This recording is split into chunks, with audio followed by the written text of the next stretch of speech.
From the creators who brought you RuPaul's Drag Race and $1 Million Listing, this is World of Wonders Wow Report. Things that make us go wow. Well, hello, everybody, and welcome to this week's edition of the Wow Report, our 301st show. I missed show number 300, so I got to go right after this. I got to go back and listen to it. Anyway, we count down the top 10 things that make us go wow every week. I'm Fenner Bailey, co-founder of World of Wonder, and I want to wish a very happy birthday to the lovely Tom Campbell. Oh, no. Happy birthday, Tom. Yes. I love you so much. That's so exciting. Thank you, James. Thank you, Fenton. Celebrating his 20th birthday this week. Yeah, it's still got a 5 in front of it. That's all I want to say. I'm leaving it there. Well, that's good for you, girl. Good for you. Does it seem, though, that your 50s are going by so... Like, my 50s, like, literally, I blink and they're almost over. How is it... It's like going down the drain is what it is. And the closer you get to death, the faster time goes. My Aunt Hazel, who is not going to be 96, she told my sister, who's a little bit older than me, that her 60s and 70s were wonderful. So we're looking forward to the next 2 decades. Because my 50s went by extremely slowly. Really? But I'm, getting on with the 60s, and it's going by far too fast. especially when you go to a funeral, you're like, oops, I'm next, Yeah. Well, you do realize at a certain point that you have more years behind you than you have in front of you. And that's a hard one to choke down. Some of us realize that a long time ago. Look, joining us is, of course, James St. James, who needs no introduction. And we're counting down the top 10 things of the week that made us go, wow. Number 10. Number 10. Can we, for once, have a serious conversation about the penis? Oh, yeah, it's going to be lovely. I'm watching Minx on HBO Max, which I am so mixed about it. Oftentimes James will go on and on about a series, and you think he loves it, and then he's like, eh.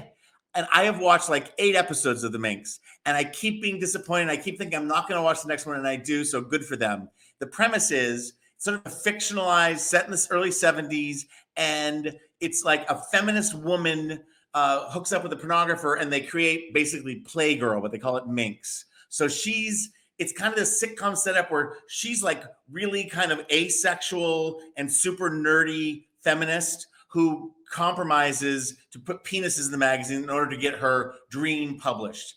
And the part that kind of bugs me is she's so naive and so dense that it kind of plays like a bad sitcom, but it's got a really interesting cast. And in the pilot that everyone was talking about is they have like a cattle call for the centerfold, and you see a lot of penises, real penises that, I don't know how many you've seen, James. I've seen maybe 2 or 3 in my life, but they come in different shapes and sizes is basically. Yes, they were kind of funky looking, but then they finally cast the centerfold and subsequent centerfolds, and their penises are prosthetic.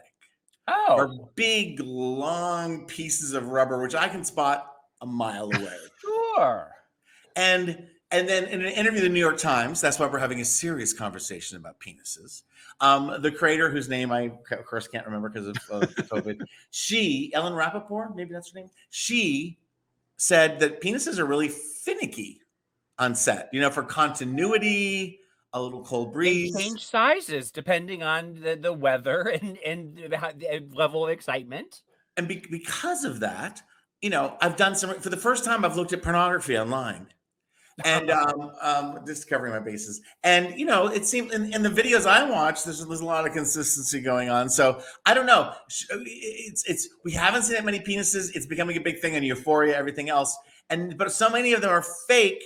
I don't know if I want to see fake penises. There's a really good fake penis in the Pamela Anderson series. Oh, yeah. Yes. Because it talks and it's animated. And that's where you forgive a little prosthetic penis. But it's interesting because there was a documentary on Channel 4 years and years ago, and it was an interview with men, and they never showed the faces of the men. They just showed their penises, and they were talking about their penises. And it really was an unfortunate looking thing. It just looked like a bunch of mushrooms. They were like shriveled, and it was just not, I don't think, what they intended it to be. But I have seen some pornography, and people again, I get it's another reason to respect sex workers and people that do porn, because they perform under incredible pressure with very consistent penises. I think I do. Well, So, I don't know. God bless HBO though for they really seem to have turned a corner on this whole nudity thing, and they every single one of their shows now features dong dongs. Well, that's interesting you say that too, because we did a series Shock Video in the 90s for HBO, and we were only allowed to show a penis like once every hour, and it had to be very flaccid. And there was even a point where someone was bouncing around and they were like, you can only have 3 bounces, and they were incredibly prudish. So that's all changed, I guess. But I'm on the fence still, because I understand the technical difficulties of shooting a real penis, but I want real nudity. I want to celebrate the human body, and I want to also think that there is a way to make penises hard for a long time. I do also remember that in the 70s and even into the early 80s, I think Playgirl magazine had a no hard-on rule. Yes. And that, which makes it very difficult to be sexy with a penis when it's completely flaccid. Not when you're in your 60s. That is Minx streaming on HBO Max. Let's go on. You're the birthday boy. You can have your say. Let's go to number 9. Number 9. I have been watching a Japanese reality show on Netflix called Old Enough, and it is 15-minute episodes. I want to tell you that it is the most nail-biting, edge-of-your-seat, dramatic, dire, fraught, tense television I've ever watched in my life. Quentin Tarantino should take notes on how to do a reality show. It's unbelievable. It apparently in Japanese culture, when a child reaches like a toddler age, 2, 3, 4 years old, the parents send them off on their first errand to do by themselves. And what happens is you have these, in the first episode, it's this 2.5-year-old boy, and the mother sends him to the grocery store by himself. She gives him a backpack and some money and a list of things to buy. And he has to walk by himself 2.5 kilometers down a busy highway. He has to cross the highway by himself, go to the grocery store, load up on all of the items, pay for it, get the receipt, and then walk home again by himself. Okay. And as a 2.5-year-old, if I don't know if you've ever met any 2.5-year-olds, they dawdle, they look around, they're constantly distracted. He's walking down the street and he has a little flag to stop, so the cars can see him. And he sort of like drops the flag and then sort of wanders into the highway, and the cars are, and like, that nothing is going to happen because there's a producer and a cameraman there. But the show is just so disturbing on so many levels. And it's sort of like a funky, it's like it's Japanese, so it's all la la la la la, and sound effects, right? Lots of sound effects and lots of funny like commentary and a laugh track from the audience. And then another one, there's a girl and she's like 3 years old and she has to go to the garden down the street and pick some things and and then a boy has to go and make some juice and everything. It's apparently it's a trust building thing between the parent and child, and it gives the child self-esteem, and the parent learns to let go, and it's just sort of this whole cultural thing. But when I tell you, it is just one of the most nail-biting things. You just see this little boy walking down the highway. It's just like it is so crazy. But sounds profoundly wrong. But I mean, so much of Japanese culture on first look, you always say, what are they? I mean, you're always what WTF. So far, I've seen about 6 episodes, and all the kids eventually manage to complete the task. And there's a big celebration, and everybody is all very proud and happy of the child. It's just appalling. I wonder what the algorithm has to say about this. I bet they're loving it and just. Yeah, well, I have seen a lot of like Twitter is talking about it constantly, and I mean it gets a lot of social media buzz. But I do think if you're a parent, that it might be even more harrowing for you to watch. It might be even more fraught. But Okay. they're only 15-minute long. I say give one or two a shot, and it's really I'll a give it a fascinating try. show. That's old enough, streaming on Netflix. Number 8. Number 8. I went to see Billie Eilish, the Happier Than Ever World Tour.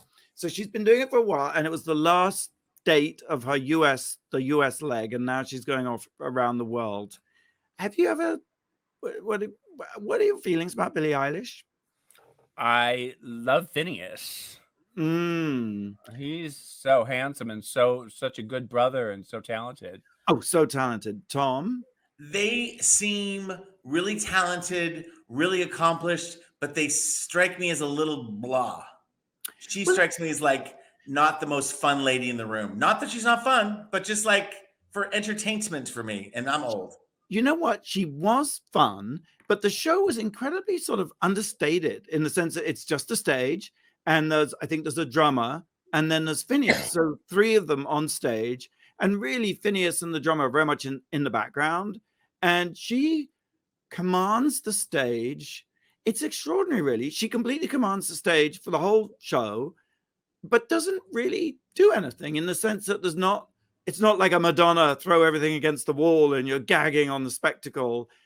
There aren't great. She is sort of the anti-pop star, and that Yeah. comes across as authentic and is really working for her. So, Billie, take no notes from me. Keep doing it. And she's absolutely charming and very likable. And the songs sounded amazing. You know, she's like the ASMR of pop, you know. Yes. And I wondered how those songs would sound in an arena where it's all about noise, but they sound really good. And wait, the 2 questions I have are A, what did she wear? Does she cover herself up, or is she right? Well, and what's B?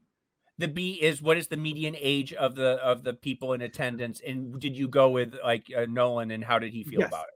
Nolan absolutely loved it and danced. I mean, he's the target audience, I guess. Yeah, although I would qualify that by the fact that as often happens when I go to concerts these days, all the men's bathrooms have been converted to girls' bathrooms, and you have to walk for miles to find a bathroom. That's A. But then B for me is I am the oldest person there. I am like a certified antique.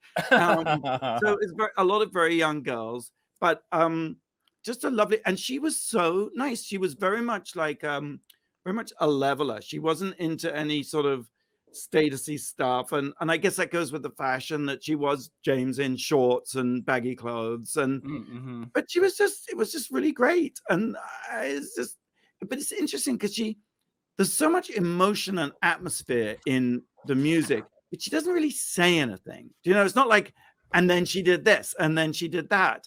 It's sort of quite, I think maybe it's quite astute in a way. You know, you get a real good vibe off of it, but you can't necessarily, I can't come away and tell you much about the show. I mean, I absolutely loved it, and it was great. How big was the auditorium? It was the oh god, COVID-y brain. What It was that? the forum. The forum. It was the forum. Where we've seen Gaga and Beyonce, and the big one. Yeah, I saw her at Austin City Limits last summer, and it was amazing. And like you said, it was a very plain stage, but I was a fan of her debut or the big album that came out last year or the year before, but I'm obsessed with her I think her best single ever is Happier Than Ever. Oh, and the video that goes with it is just so good. Amazing. It is so good. The lyrics are so good. And she's a big star. She knows what she's doing, and she is a new wave. And I'll probably be into her in 3 years. There you go. There you have it. But I do agree with you, Tom, that I don't know that I would actually need to hang out with her at a club. I don't know that I actually want to hang out with Billie. She doesn't strike me as someone who's fun to be around. But then I sort of realized I don't want to hang out with anyone ever anymore. You are correct. And did you know her full name is Billie Eilish Pirate Bed O'Connell? I mean, that's a good name. Pirate Bed? Pirate Baird. B-A-I-R-D. Baird. Okay. I meant this a long time ago, but my friend Leslie, at one of her weddings, no shade, she in like the 90s, it was like her second wedding. So she, instead of getting a traditional wedding cake, she had a giant Twinkie, a giant snowball, a giant chocolate cupcake, swirl, and they were all made by Billie Eilish's parents. Oh, huh. So she comes from a very kooky, eclectic, talented. That's right. I'd like a big Hostess cupcake. That sounds fantastic. She was Cake size, like homeschooled. wedding cake size, Yeah. gigantic. Yeah. She was homeschooled by her parents, and both her parents are musical as well. And her first real song, aged 11, was about the zombie apocalypse. Fabulous. Right on time. All right, let's take a break. Meet the queens of RuPaul's Drag Race All-Stars 7 right now on the WoW Report.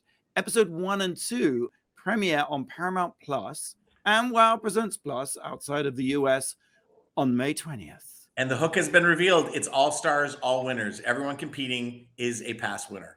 And I would say people are losing their shit. Yes. I have seen some things today, boy. Woo. Blake, have you got a question? I do. We're talking about Billie Eilish. So she used to have a unique Instagram handle. What edible item did she mention in her @handle? All right, we'll have the answer for you after the break. You're listening to WoW Report on Radio Andy. You're listening to World of Wonders WoW Report. Things that make us go wow. Welcome back to the WoW Report for Radio Andy. I'm Fenton here with Tom and James and James and Blake. Hi. I asked, we were talking about Billie Eilish, and she's since changed her handle on Twitter, but she used to have what edible item in the @? I'm going to stay seasonal and say a Peeps. Okay. I'm going to say gummy bear. I'm going to say cupcake because if there's baking in the family. Those are all good guesses, but none of them are right. What? She's a child of SoCal, so you should have thought of avocados. Hey, Blake, what was it that Lorde? Remember, Lorde had his private Instagram account where she photographed what? Was it French fries? Was it? Well, that will be the question next time. So Okay. All right, let's carry on with the countdown. Top 10 things that made us go wow. Number 7, Tom. Number 7. Well, you know how you, Fenton and James, are always reading books and you're 900 pages into a 2,000-page tome. Well, I'd like to do a book report, if I may. And that's only because I heard about it on Fresh Air and NPR. I haven't read a thing.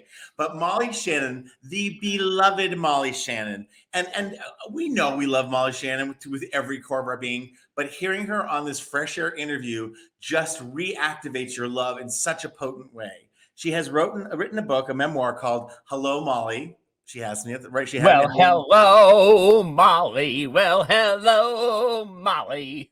And in the interview, she reveals so much that I might actually be compelled. I would listen to it on tape for sure.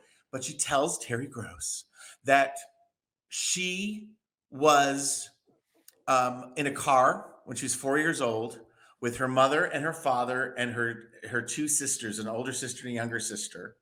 And they're coming from like a graduation party of a cousin. The dad was drunk. He fell asleep. He wrapped the car around a telephone pole.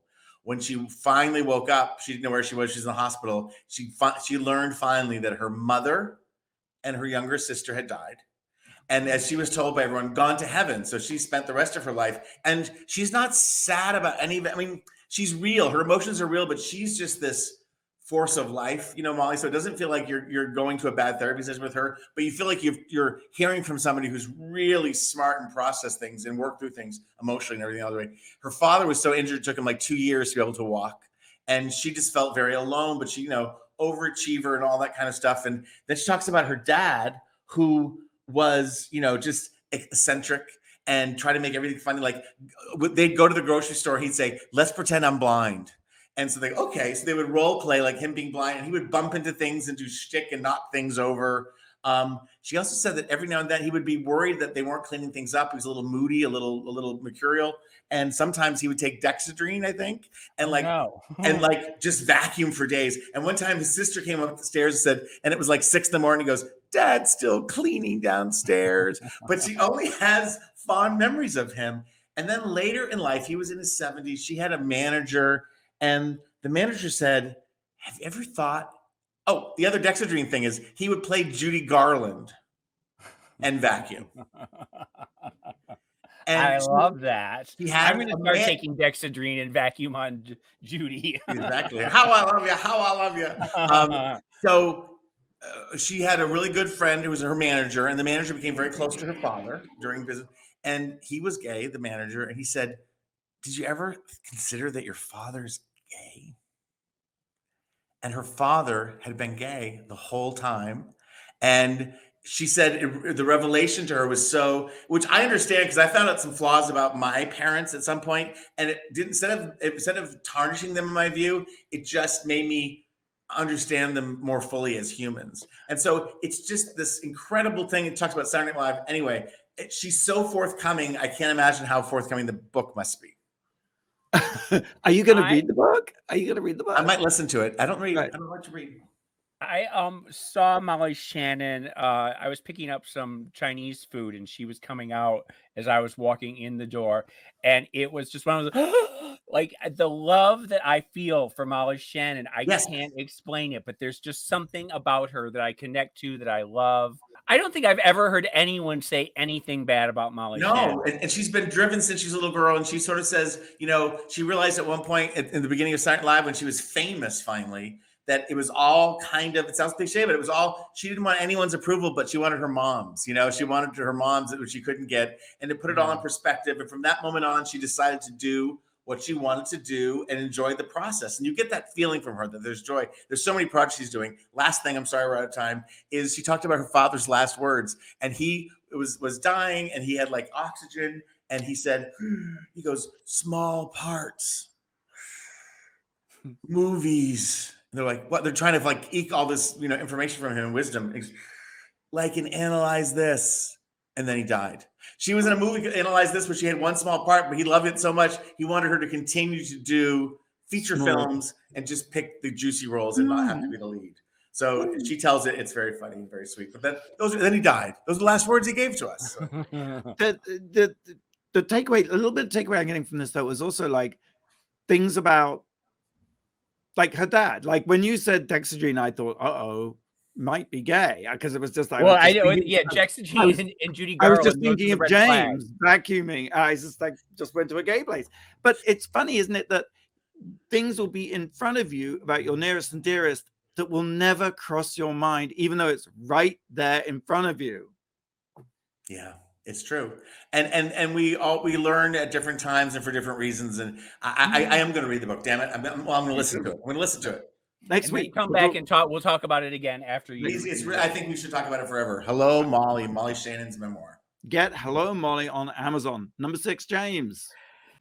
Number 6. Okay, Bridgerton season 2 on Netflix. I've been watching it. I have been trying. I can't do it. I'm having trouble with it. I just don't get it. This season, without Reggae John to hang everything on, he's not there. There's no super hunk for me to fall in love with, and you know that's like number 1. I need that. Number 2, the Penny, the character of who was Lady Whistledown last year, the secret Lady Whistledown. They've really destroyed her character. It's very weird. I don't understand her motivation anymore. I don't understand any of that. The 2 Bridgerton brothers, I can't tell them apart. They look exactly alike. They are 2 just generic British guys, as far as I can tell. I don't understand it. And they've sort of doubled down on the colorblind conceit. And I have no problem with that. The Regency, you know, the colorblind. They have 2 sisters from India who are in the mix now. But the one thing they don't have, and I don't understand it, and I see people bitching about it on social media, there are no queer storylines. There's no queer characters on the show at all. That's weird.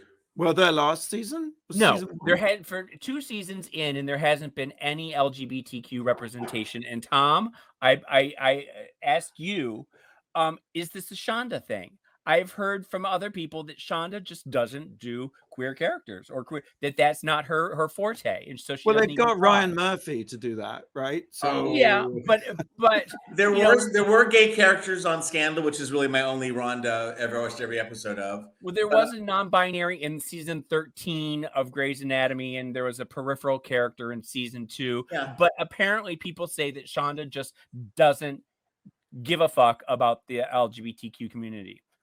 Well, I'd hope that's not true. The last time I saw her, we were at a fundraiser where Ellen Pompeo was being honored by Glisten, and everyone introduced themselves with their pronouns. So she's definitely, showing up for certain events and things. I don't want to paint her as a enemy. No. And I'm not either. I'm just saying that it is a glaring thing that in 2022 you have this colorful, over the top scenario and not one LGBTQ character. And this feels like a lost opportunity to tell stories and to have a poofy poof in Regency England wearing pastel, overcoats and pink wigs. Like maybe because she just assumes that everybody is poofy, and so there's no need to have it's just poofy is a given. I liked season 1 was good just because Reggae John was so charismatic. Did you read? There was a fabulous article about how much money Netflix has lost comparing Ryan Murphy with Shonda in terms of their 2 mega deals. And they decided that Ryan Murphy had lost them hundreds of millions of dollars and that Shonda had made them. And to give me the idea, why don't they just swap them? Like Shonda, you do Ryan's show, and Ryan, you do Shonda's show. How about that? By the way, the idea of them both doing the same series side by side is fascinating. My favorite moment of television ever was when there was, who was the Long Island Lolita? Yes, Amy Fisher. Amy Fisher. When they had dueling, they had dueling. Drew Barrymore and who was the other one? Vanessa Manolo. And there was a third one. There was 3 of them. Yes, but 2 were on at the exact same time. The one with the Who's the Boss Lady, and then the thing. And Alyssa Milano, and Drew Barrymore. This is how long ago it was. You could flip from like channel 3 to channel 4 and watch the same scene played out by somebody different. It was like, oh my God, it was like linear. So that's what I hope Ryan is listening. I know I love that idea. I think that's a really good idea. The Bridgerton world, and you could even expand it and have all sorts of different directors and different showrunners like take a crack at it. Yeah. And I'm there. I think we've solved it. I think the Bridgerton thing, I haven't watched either one. I know people that most people have said they're very disappointed for whatever reason with season 2. And it's this weird, it's like television is Excelsior, right? And it burns bright and fast. Because during COVID and everything, everyone loved it. And it was a phenomenon. Now there's a Bridgerton experience. People are doing reality shows based on it. And now a year later, it's like, we've moved on. So it's weird. I do think, though, that a lot of that had to do with the star power of Reggae John. He really drove that truck. It felt a little bit like Coitus Interruptus, him leaving the series. Yeah. All right, let's move on. Bridgerton streaming on Netflix. That's season 2. Number 5. Stromae. I am that person who plays music from the 80s all the time. Like, I've just not really kept up. I went to Billie Eilish. I was like, wow, I'm like on point.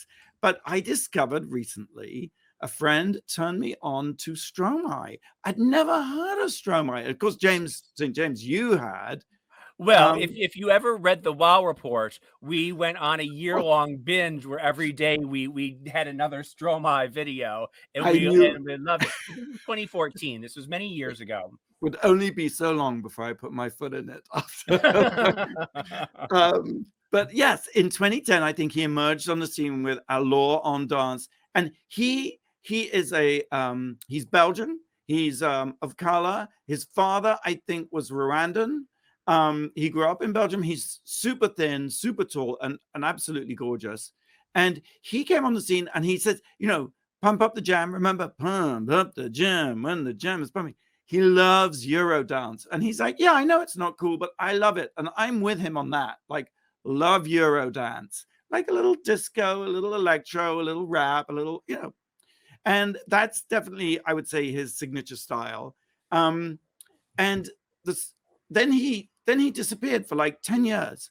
And the reason he disappeared was he took an anti-malarial drug that made him terribly ill, and he like sort of his mental health really suffered. My friend Robin took it was I think called Malarian or something, and she took it when she was single. She's married now and has a child who's 17, but she had a year where we were worried about her living alone. It was like crazy. Well, that's just it. He had suicidal thoughts and depression, and this went on for a number of years. And he's back now. His new single is called L'Enfer, which is French for hell. And it's all about this experience, and it's on the Wow Report. We'll put it on the right. It's so powerful and beautiful and haunting.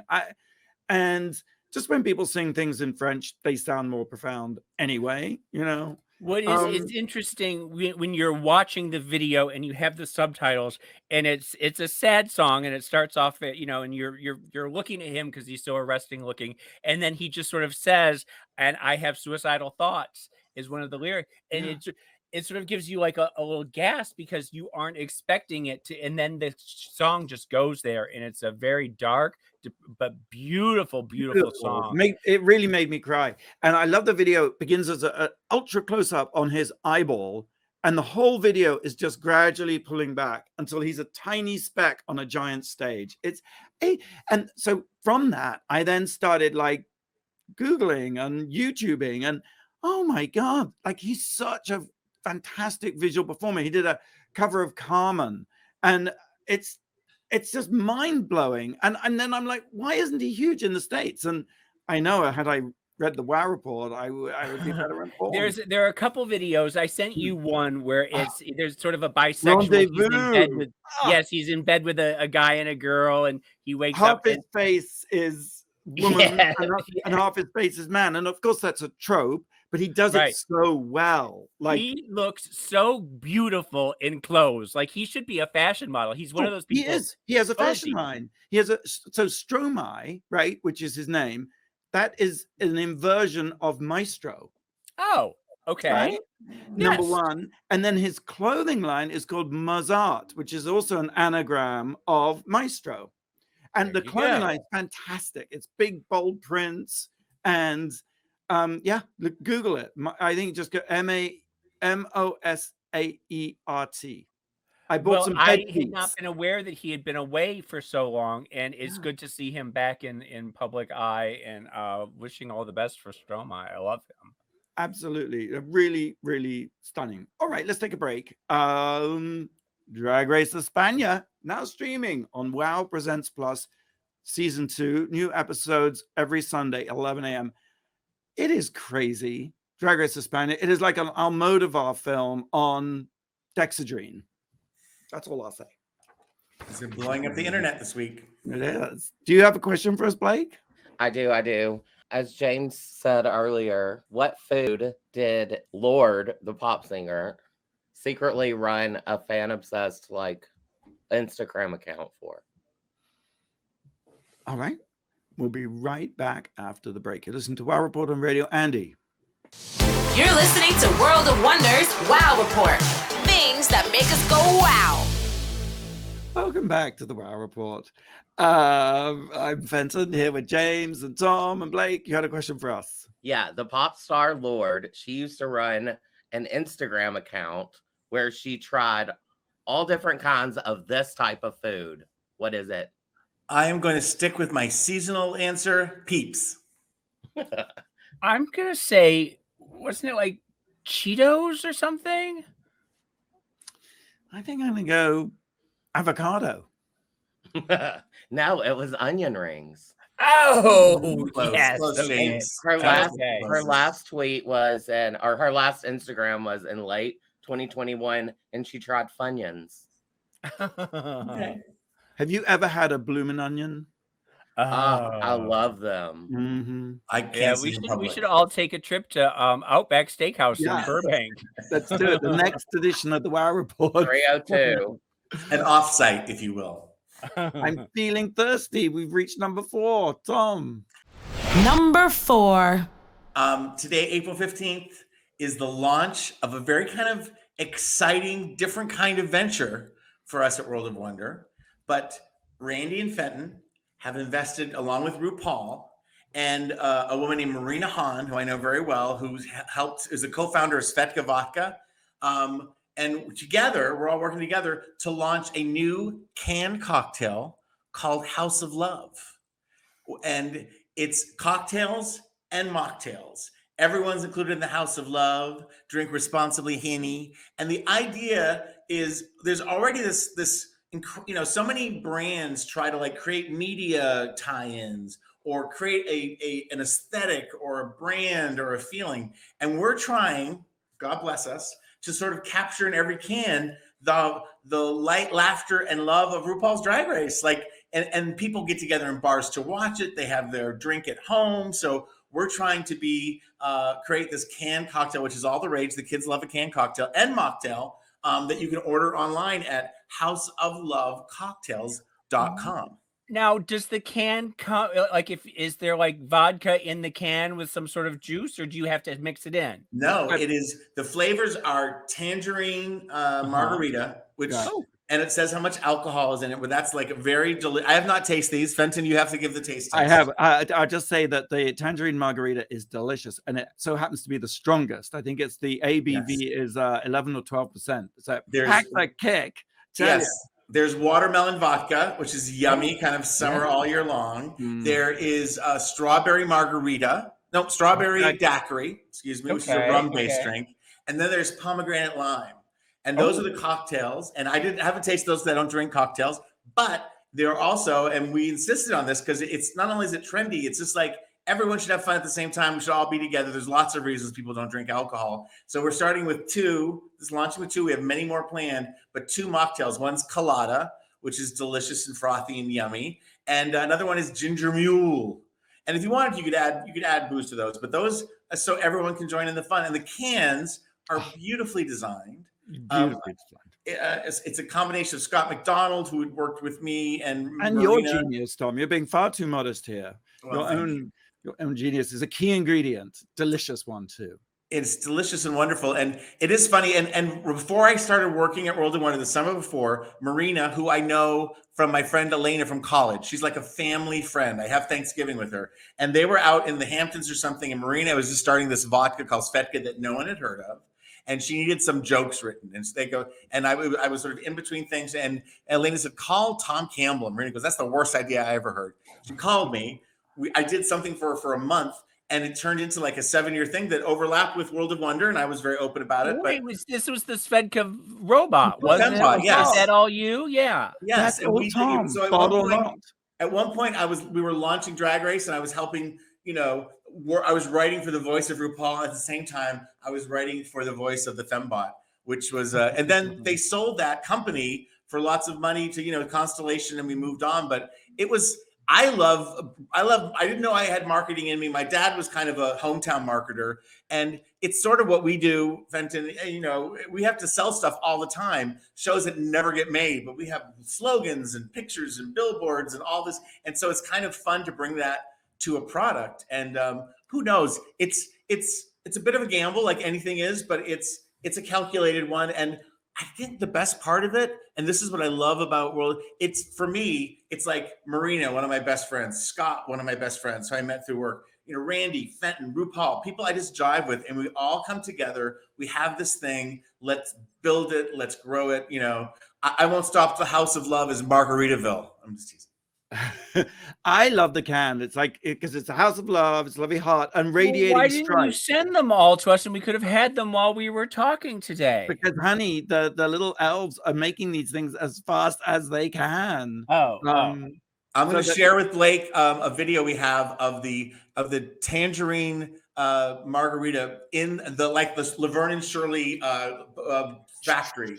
So we'll put that in so you can watch it here. But we will have it. It literally, April 15th, pre-order, and it launches specifically, I think, May, and it's coinciding with All Stars, and you can buy it will be sold at DragCon. I have no doubt. You have no doubt about that. It's going to be a big preview at DragCon. Yes, it's going to be. And you can buy it in 4-packs, or you can buy it in viewing party packs. And the only way you can get it right now is not at stores. Eventually, you can is to order it online. houseoflovecocktails.com, cocktails and mocktails. But I have a feeling that 10-inch platforms and mock and cocktails are going to be quite the sight to see at DragCon this year. And I have a We need feeling to we do will a video of drag queens falling down. clean up aisle 4. Yeah. All right. Number 3, James. Number 3. I watched the Robin Roberts special on ABC, the Kardashian special last week.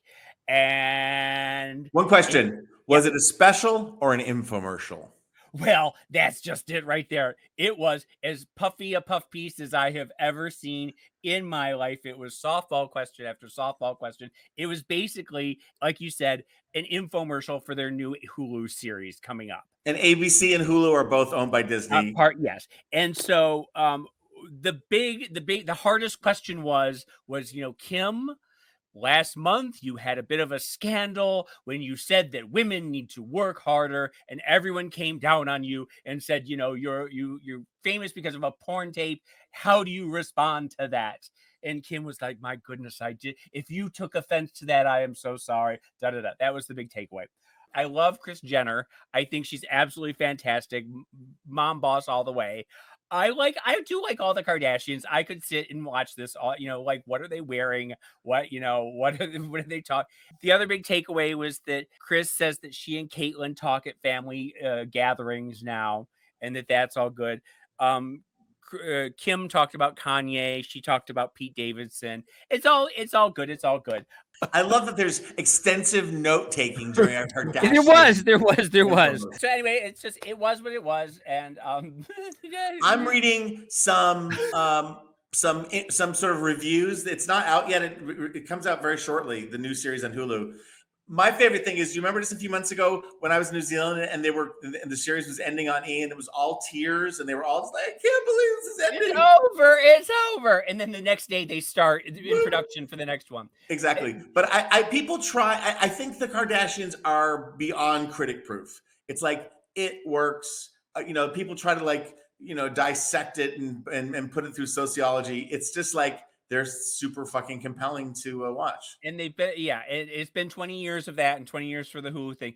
Interestingly, the one thing that I'd forgotten about was their choice of talking heads to sort of fluff it up a little bit. It can't all just be Kim. So they were trying to I'm sure they reached out to every celebrity on the planet and probably got a million no's. The people they ended up talking to were the head of ABC News, the head of Entertainment Tonight, the head of Good Morning America because of Robin Roberts, and then Perez Hilton. And those were the 4 talking heads that they got. And so it was like, it did sort of feel like a little like, wah, wah, wah. But anyway, it was All right. what I watched. That's how I spent my weekend. All right. Number 2. Number 2. Do you remember this song? Oh,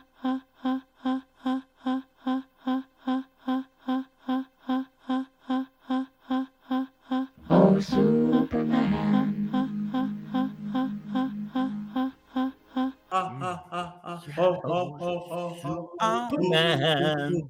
I love that song. Every time I hear it, it kind of makes me cry. There was something, it's a sort of alienated, but sort of beautiful. And I know, of course, it was a huge hit, certainly in the UK, where we like a little, pop hits are like a little weird. Anyway, Laurie Anderson, formerly married, widowed now, I guess, formerly married to Lou Reed.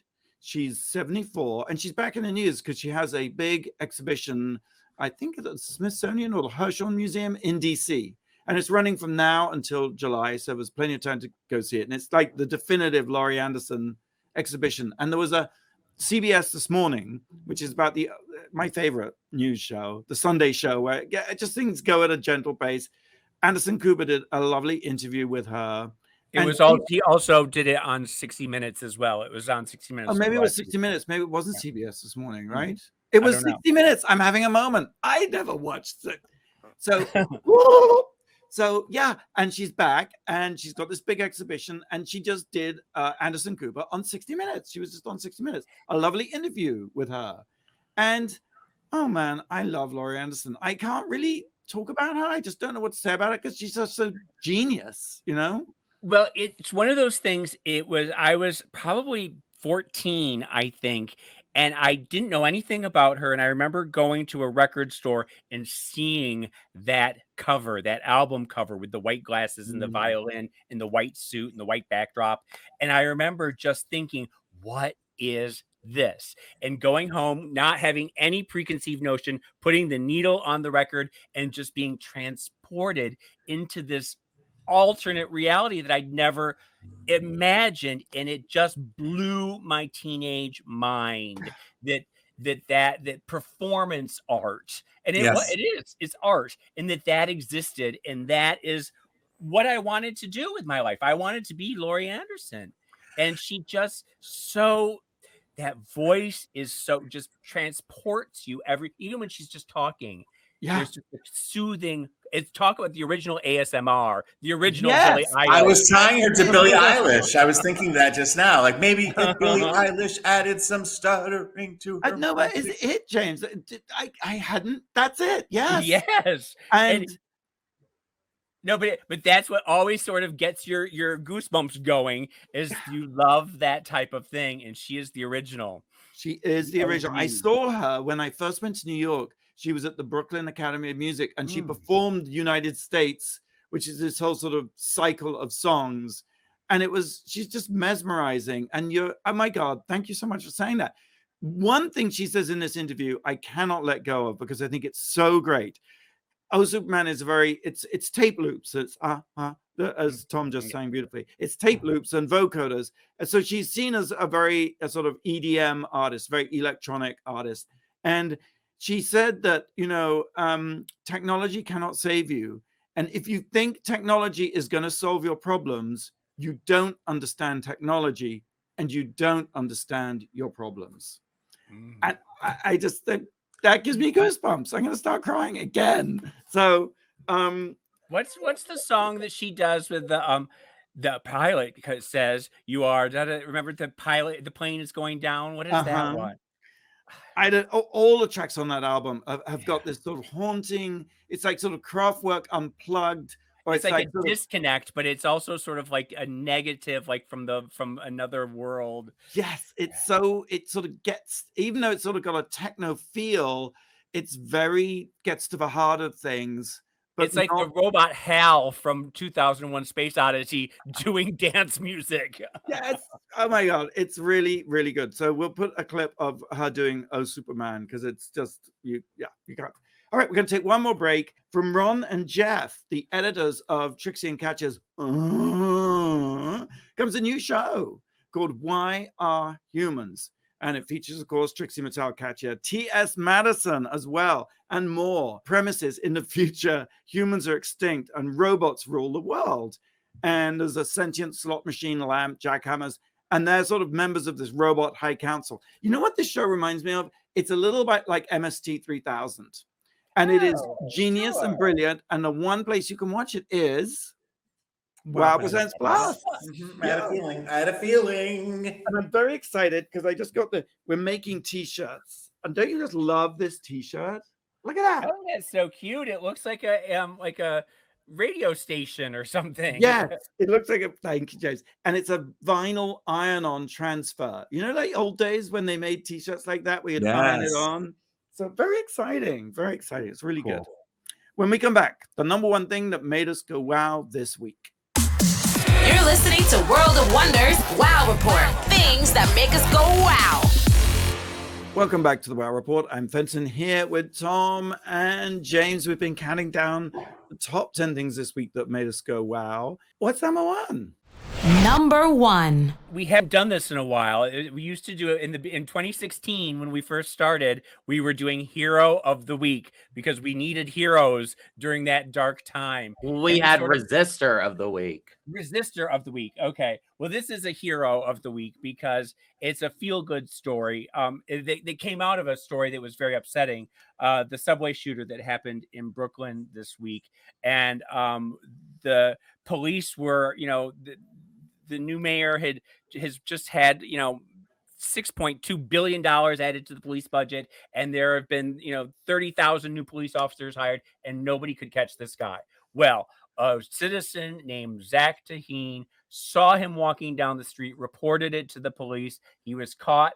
This Zach is absolutely adorable. He's been talking to the media, and he's just a good guy. He's just a good guy. He runs a vape store, but he's everything you want a New Yorker to be. He is just gregarious, outgoing. He loves his city. He loves being in the spotlight. And if you get a chance to watch any of his interviews, I say throw him a parade for him. I say give him the $50,000 reward. I say give him the key to the city. Let's make Zach a superstar because he absolutely deserves it. And God bless him for being a good citizen.